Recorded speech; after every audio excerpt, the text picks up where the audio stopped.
Good evening, everyone. I am Greta Stark-Kraker, Executive Director of the Central Minnesota Community Foundation, and this is our Board Chair, Janet Gronis. We are pleased to welcome you to our Philanthropy Awards celebration. Before we kick things off this evening, we wanted to acknowledge the recent events in Ukraine. We want to help our donors in increasing and making gifts to support those affected. We know it can be difficult to navigate which organizations to trust and that are truly helping those in need. We've made a list of organizations that are doing important work to support and rebuild Ukraine. Direct contributions may be made to the organizations listed through the link on our website, as well as through an existing fund at the foundation. This information can be found at our website at communitygiving.org/Ukraine.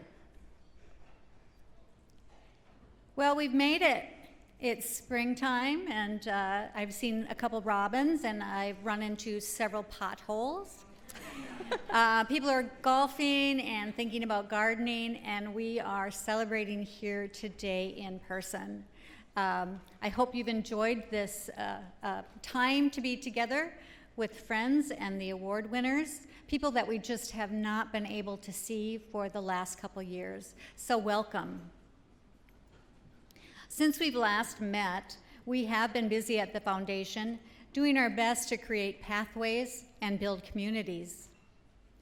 Through donor-advised funds held at the Community Foundation here and our associate foundations, 1,651 grants totaling just under $10 million have been distributed over the last fiscal year. Thank you. Thank you all for your generosity.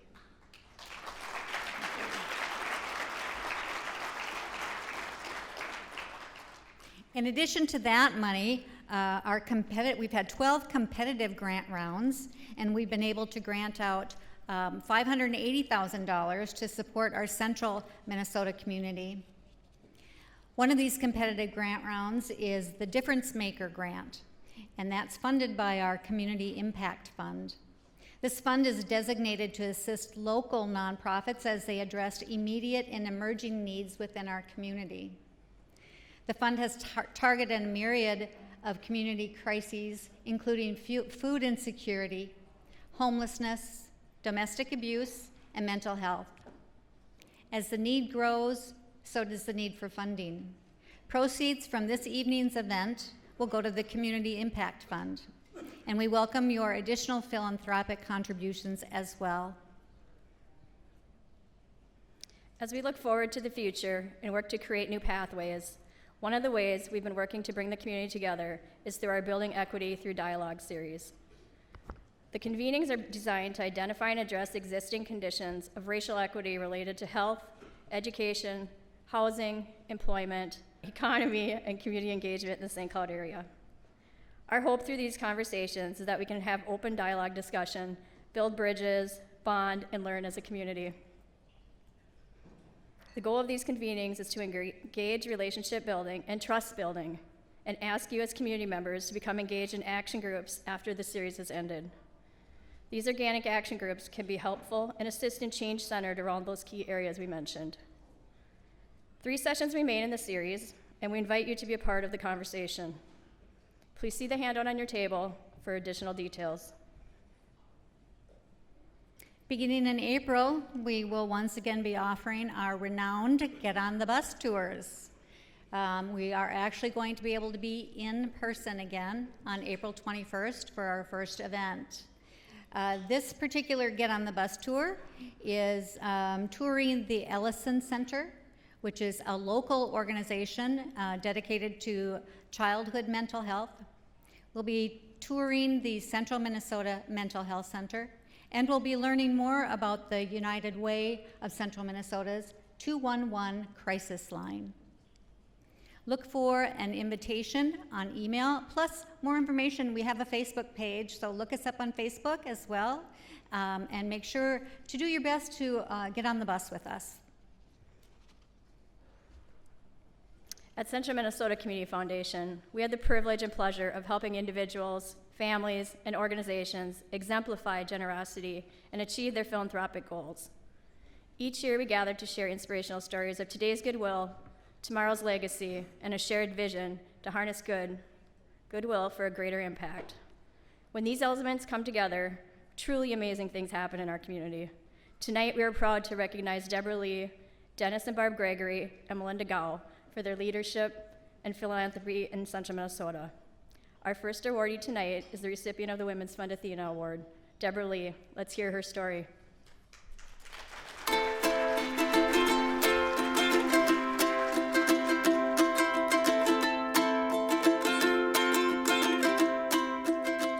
I grew up in Kansas City, Missouri.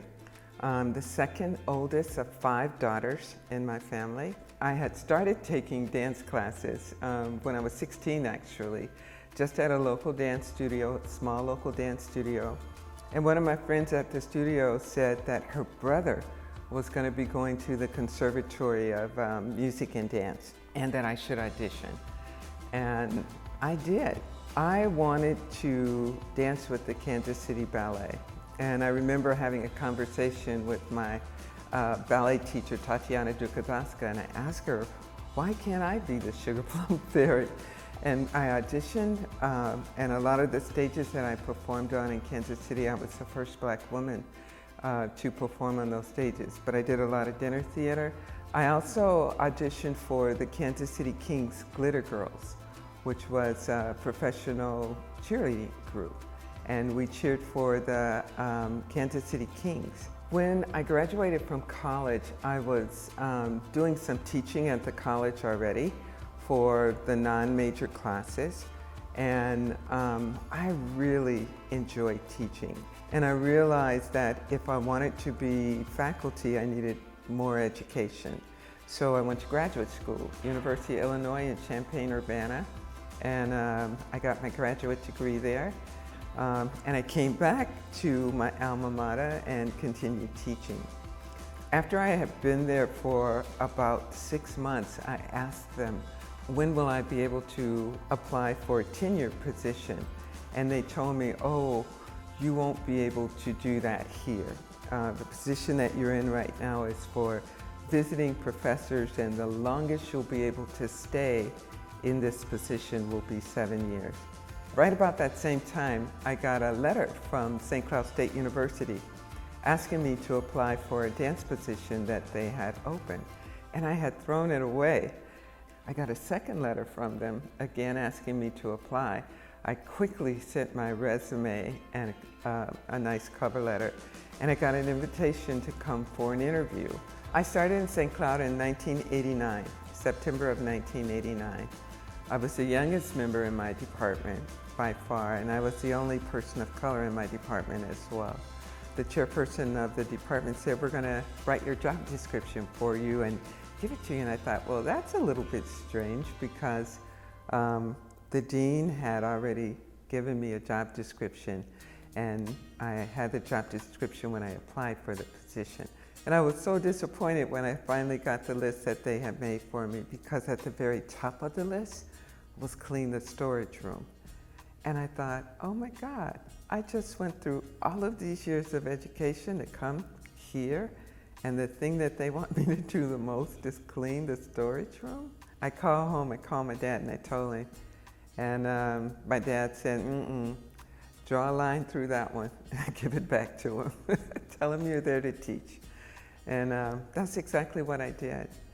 And so one of the things I worked at was making the dance program a professional dance program. So it wasn't just dance for recreation or dance for physical education, but dance as a fine art. That's the background that I had, and that's the skill that I brought. I started the Repertory Dance Theater, which was a modern dance company. We did regular performances annually at university, but also we moved into the Paramount Theater. And at one point, I worked with a group of parents to develop the Multicultural Children's Art Connection. And that started with a group of mothers. All of us had children of color who were in the schools in the St. Cloud, and they were kind of sprinkled around in all the schools. And they didn't have an opportunity for the children of color really to learn anything about their culture as African American students or Native American or Asian American, Hispanic American students. There was nothing. And so we started organizing. The mothers started organizing around how do we put our children in the community in a way that's positive? How do we teach them about their culture, the music, the art, the dance? How do we support them in learning? And I said, well, I can teach dance. And I said, well, what do you think we should call your dance company? And they said, Full House. And I said, Full House? Why Full House? Because when we dance, we want there to be a full house. Like myself, there have been many other people of color who have moved to this area. And like myself, they have had to figure out how to navigate being a member of the St. Cloud community.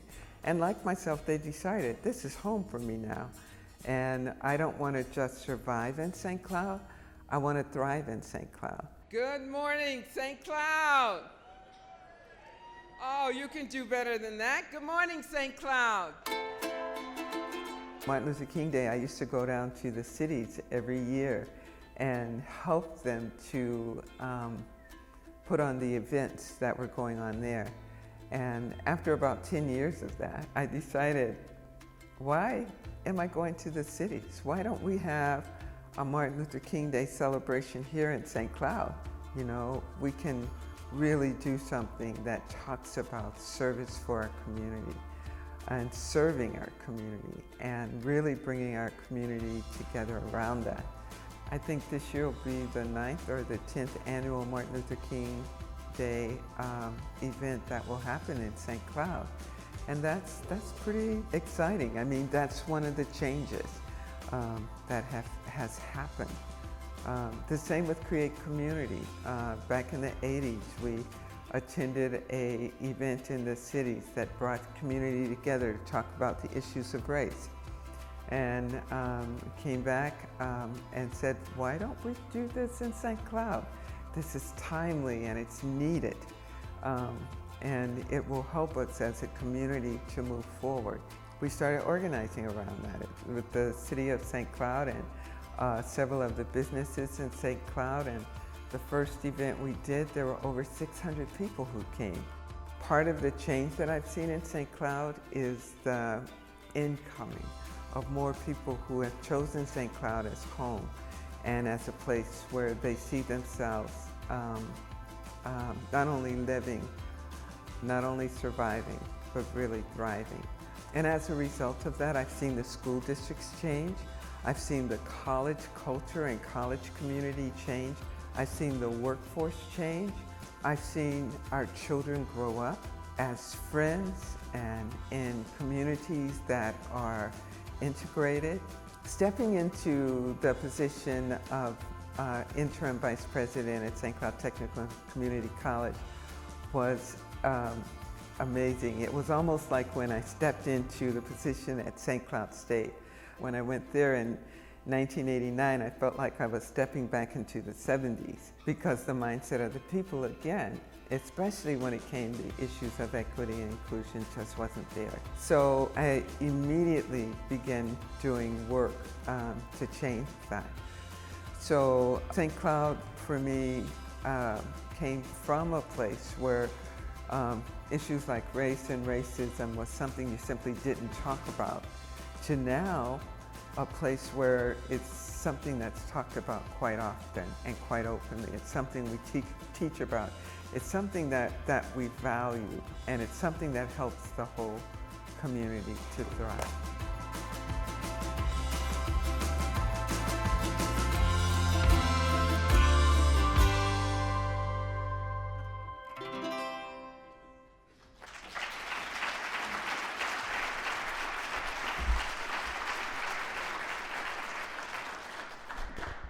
Good evening, everyone. I'm Claudia Revermann, and I'm an advisory board chair for the Women's Fund. And I'm so thrilled to present this year's ATHENA Award to Debra Leigh. Congratulations, Debra.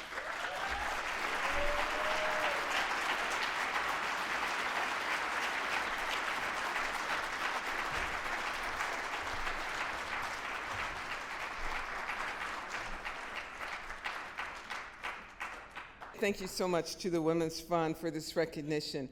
I'm both honored and humbled by your spirit and the opportunity to serve this community.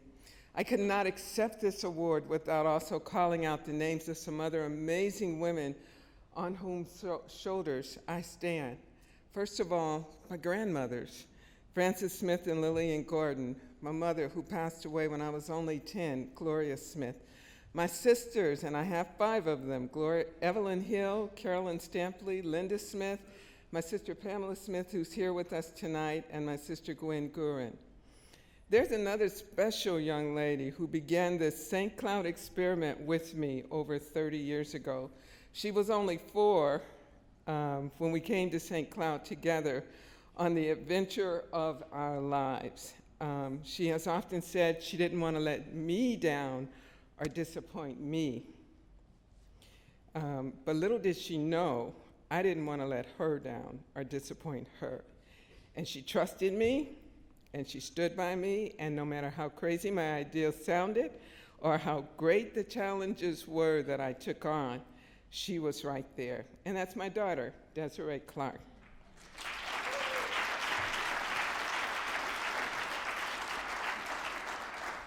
Beyond my family, there are many other women of color, especially, who have worked to make a difference in this community, and I want to share this award with them.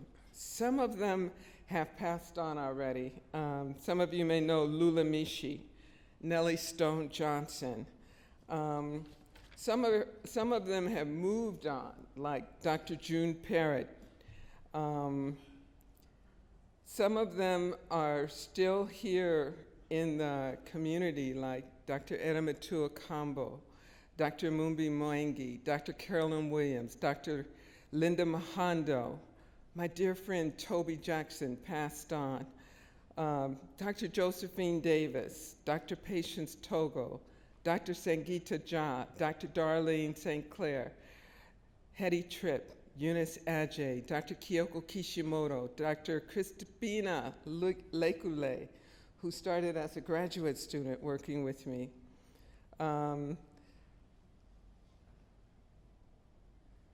Jerry Clement, Adris Brown, Geneva Cole, Dee Jones, Siobhan Crumey, Queen Williams, Natoya Alberts. These are women who are often invisible. They raise their powerful voices in ways you may not be aware of. They are scholars, they are businesswomen, they are spiritual leaders, they are community collaborators, and most of them are on the margins, but their contributions to the life and vitality of St. Cloud as a community is amazing. So on behalf of all of those women, I'd like to say thank you. I share this with them, and I look forward to all of our community thriving.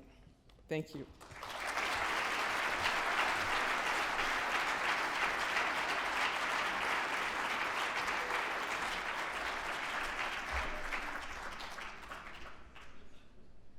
Congratulations again, Debra. Well deserved. As we continue tonight's event, we'd like to take a moment to honor our founder, Alex Didier. Alex had an idea to bring a community foundation to St. Cloud, and over the past 36 years, we've continued to build on what started as just an idea and now has grown into so much more. The next award honors Alex Didier's legacy by recognizing a couple that has gone above and beyond to serve their community. Dennis and Barb Gregory are the recipients of the Alex Didier Award in Philanthropy. Let's hear more on just some of the ways they've impacted our community.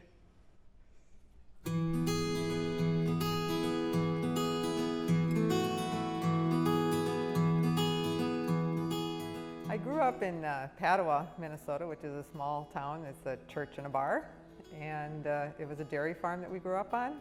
I grew up near Alrosa on a dairy farm, so Alrosa and Padua are not too far apart, and so that's how we got to know each other. And Barb and I ultimately met in Spring Hill, which is a local watering hole in central Minnesota, and we met on July 26, 1974. Well, Dennis and I have been married for 43 years. We have 3 sons. Brent, Kyle, and Joel. Actually, an unfortunate situation brought me here. My dad passed away from cancer in 1976 at the young age of 51 years old. And so I was living on the farm, working on the farm at the time, and decided I needed to go out and get a job at that point. And so I came to St. Cloud because my sister lived here. It was a meat cutting job at Robel Beef Packing, which is where the National Hockey Center is now. And so worked there for 3 years. It was kind of a difficult environment. It was wet and cold, and that gave me the impetus that I should really go back to school and find something better to do in my life. Went to school for accounting at St. Cloud State University. Ultimately, got my MBA from St. Cloud State as well. Joined the firm of McMahon, Hartman, Amundsen, which was a local accounting firm at the time, which later merged into Larson Allen. Growing up, our parents taught us to give, especially to the churches, the local churches, and to the food shelf. My mom ran the food shelf in Bruton for years, and it was all volunteer. It was helping neighbors when they were in need. And so you discover over time the joy of giving. But that impact of seeing just a small act of kindness make a difference to somebody in a difficult situation, or the Good Samaritan Fund providing financial resources, which is a lift to that person, or the Boys and Girls Club providing homework help to help our youth succeed, or Big Brothers Big Sisters providing mentorship and companionship.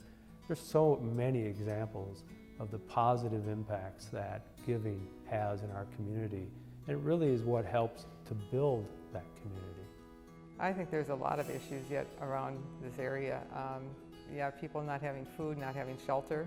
We've walked to some plays and people were out with their luggage trying to find some place to sleep for the night, The first introduction I had to the Central Minnesota Community Foundation was on the investment committee.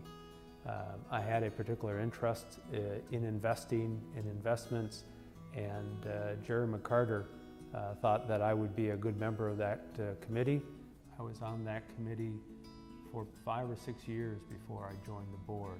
I think it's important that we support the Central Minnesota Community Foundation because of its role in the community.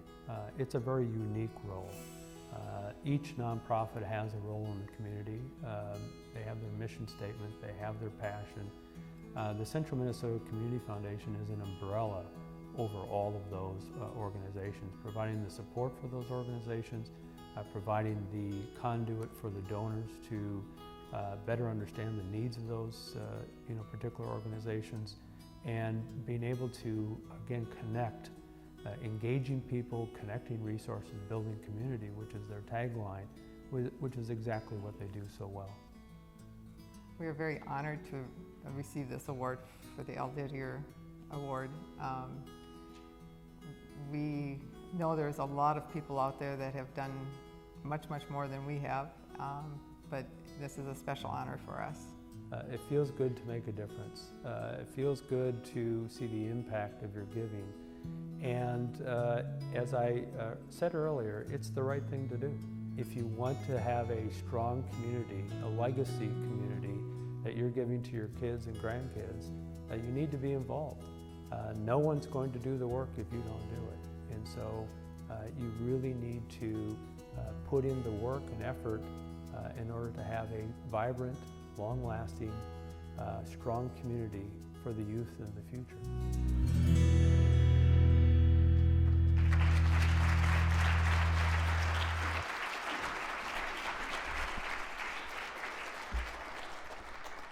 Hello, I'm Erin Bitzan. I'm the Vice Chair of the CMCF Board.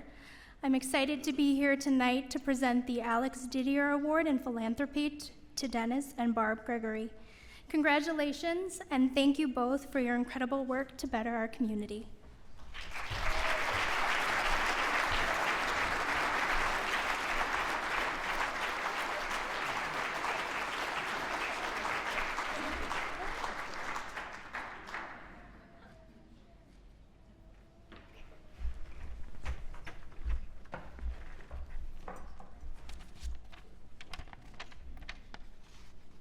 I could do this ad lib, but you'd be here for about an hour or so. Thank you, Erin. We appreciate that.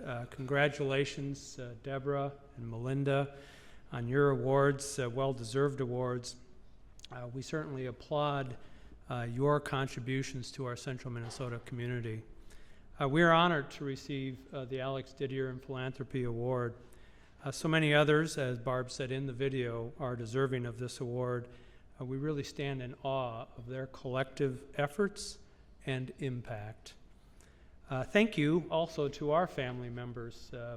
Like Debra, we have a number of them joining us here tonight. Just a brief introduction. My mom, 92-year-old mom, she would let you know. And our son Brent is here joining us. And then we have my sister Patty and her husband Mike, and my sister Deb and her husband Mark, and then Barb's brother Alan and his wife Melissa. So thank you all for being here. Each one of them is very involved in their communities, and we're very proud of what they do to make this world a better place. We also, of course, appreciate their constant love and support. There are so many of you, we really don't have time, they only gave us a minute or so, to specifically thank. And so please know, we are very grateful for your support and friendship. You have made our life journey both interesting and fun, which is good. Also, thank you to the Central Minnesota Community Foundation and the board of directors for this award.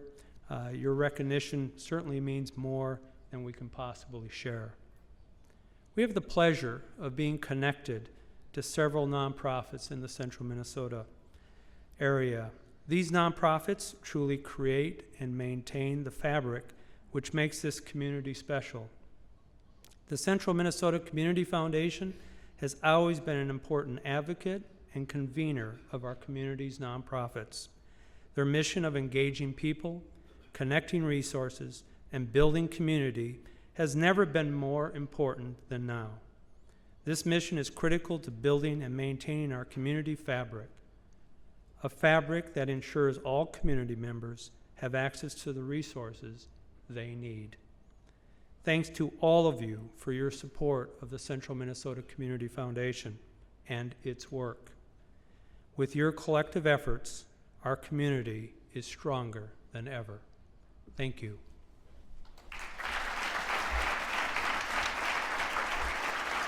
Thank you.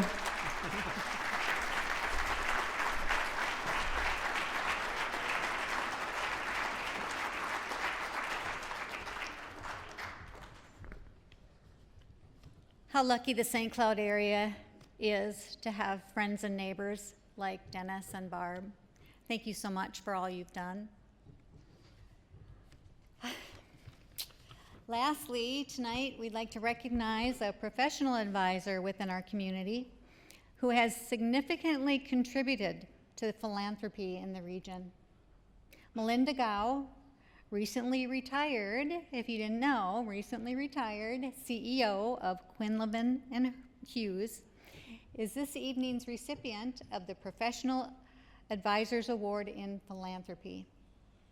While she may not have followed her childhood plan exactly, we certainly are glad that that happened, and she's certainly made an impact in Central Minnesota.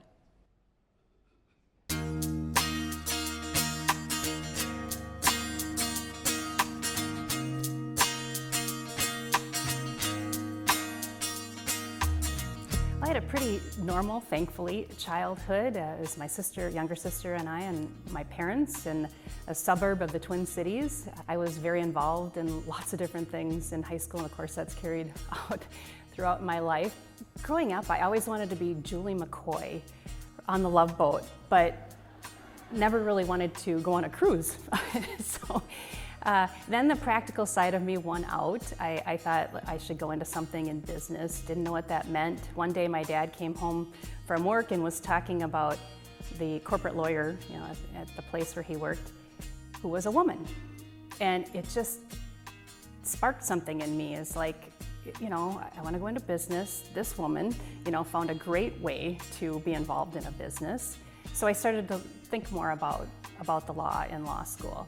Went to St. Cloud State, and that's what brought me back to this community after going to the University of Minnesota for law school. I started with Quinlivan & Hughes in 1994 as a law clerk, actually, and then shortly thereafter had passed the bar and became one of their attorneys. I was, going along doing that for years and years and years, raised my boys. After 19 years, I finally took a step back and said, okay, Melinda, if you're going to try something else, now's the time to do it.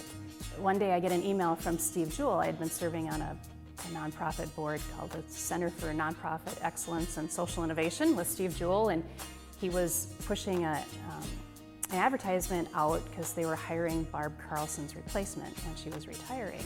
And so I thought, well, let's go do this. And it was a really exciting time for the Community Foundation. That's when they transitioned to community giving and started to, expand their footprint of philanthropy throughout the region. And it was wonderful. I so enjoyed working with all of the volunteers, from the professional advisors to the Women's Fund. It was awesome, rejuvenating. But I also felt something was missing. I missed the law. And frankly, I missed my family at Quinlivan & Hughes. And so one thing led to another, and they said, come back. So I went back and quickly got on the board at Quinlivan & Hughes, and now I'm the CEO. The Central Minnesota Community Foundation is an inspiration for giving. It's a vehicle for giving. The Community Foundation gives donors an opportunity to stretch their giving, annually or, forever, with the endowments. So bring expertise and new ideas, and then folks also together to collaborate on how you can make a bigger impact with the dollars that are out there. It helps my estate planning practice. It helps all of the professional advisors' estate planning practice because it gives you an easy handoff to, okay, we get the paperwork together. Now, all we need is a simple provision in your will or your trust that says, and the residue goes to my fund at the Community Foundation. What I'm most proud of is how well our nonprofits work together. We are receiving all kinds of funding from outside our community because of the collaboration between our nonprofits. But that doesn't happen in every community. That's why we're getting the attention and getting some of these dollars from national foundations and government entities that are supporting our community, because the Boys and Girls Club and the United Way and the Big Brothers Big Sisters, all these organizations are working together to make this community a better place. We have it really good here in central Minnesota. We have a beautiful place to live, all the amenities that we'd ever want. And I think folks want to share that. And so I have seen that generosity over and over and over again. And I think that generosity breeds generosity. You see what your neighbors are doing and want to be a part of that.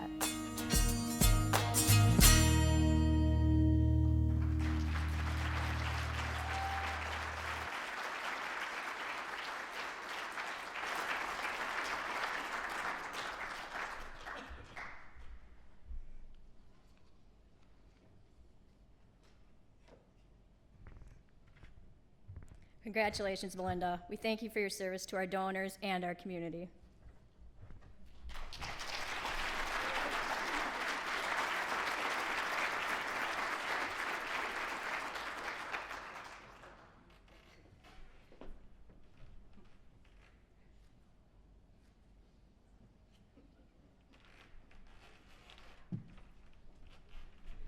I don't want to drop that. I'm just going to leave it right there. Just to provide some context, of course, we prepared these videos last summer when we thought the event was going to be in September. I was gainfully employed then. As Janet mentioned, I have since retired from Quinlivan & Hughes, but I'm going to stay attached to that firm. They can't get rid of me this quick. I love making connections, and so if you need any services, I can help connect you to the right people at Quinlivan & Hughes that can help you. I have some thank yous to give out. Thank you to my family for being here. It really means a lot that you're sharing this, this moment with me. Jeff and my dad and Bobby and Zach and Josh and Ryan and Macy, thank you for being here. Also, a thank you to my friends at Quinlivan and Hughes. I know you're out there someplace. Thank you for a great 26 years. It was a wonderful place to practice law. Brad Hansen, will you wave at me, please? There he is. And a big shout out to Brad Hansen. He also has received this award, and I believe Jerry Thureen also received this award. Give me a nod, Brad. Help me out here. Yeah. So thank you for paving the way. Thank you for setting the stage for and mentoring me to be in this position. Thank you to Dennis and Barb. You guys are all over the place doing all kinds of great things. Congratulations, and thank you, and I hope you don't stop doing what you've been doing. Debra, thank you for not only being a leader of women, but a leader. I also truly support or appreciate the support that you gave this particular woman who has 2 left feet, and I know you gave a very generous score to me when you were a judge at the Women's Fund Dancing with Our Stars event. Thank you for that. Also, I thank you to the Central Minnesota Community Foundation, Community Giving, to Janet and all the volunteers, to Greta and Steve and all the employees. This is the vehicle. Community Foundation is the vehicle for philanthropy in this community, and not just from the perspective of a professional, okay? I've also worked there, but it's not just from that perspective. Jeff and I now have a donor advised fund with the Community Foundation, and this year we decided we were going to start, as each of the kids have a birthday and the grandkids have a birthday, we want to include them in helping us make grants out of that fund to the community. So thank you for helping us build that legacy.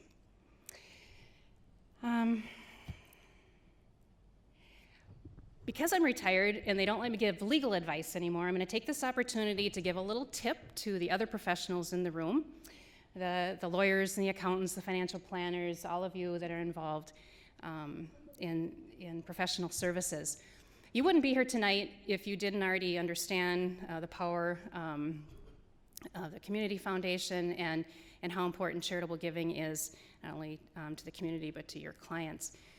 But what I'm going to suggest that you do is don't just talk to your clients about the tax law changes and charitable remainder trusts and things like that. Tell them your story. Tell them the ways you give back, the organizations that you give to. Telling your story, inserting yourself, is going to be much more inspirational to them than any of those other types of conversations you can have. So please, all you professional advisors out there, continue to promote the good work the Community Foundation does and the good work that all these nonprofits that are represented here tonight do in our community. With that, have a great evening.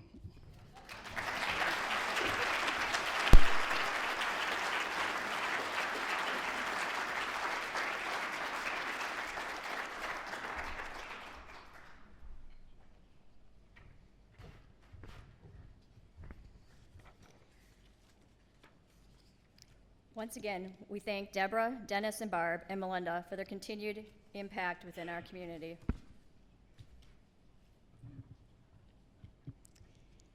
Well, there are many, many, many more thank yous in order to all of you, to the many other people committed to bettering our community.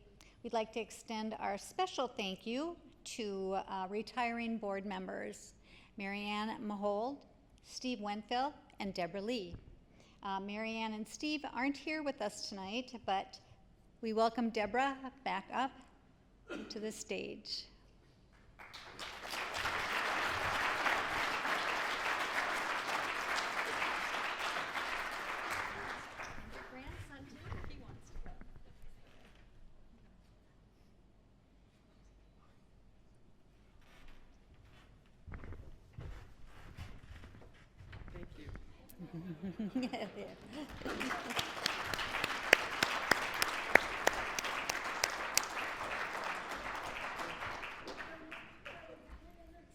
As always, it is the goal of CMCF to provide our donors with services and information that provide guidance and support in fulfilling your philanthropic goals.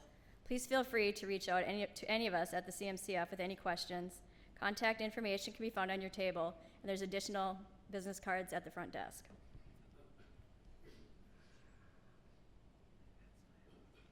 We hope you all had an enjoyable evening. was wonderful to be back together. It just was really incredible. Thank you all for coming. Appreciate that.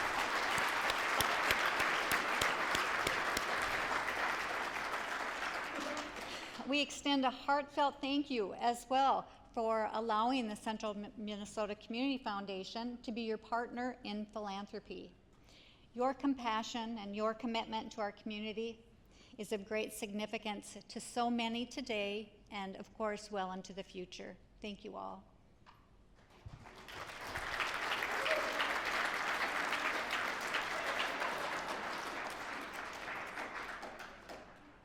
Our deepest gratitude for your continued generosity. Thank you to all of our board of directors, sponsors, donors, staff members, and community for supporting the Central Minnesota Community Foundation. Take care, be well, and have a wonderful evening.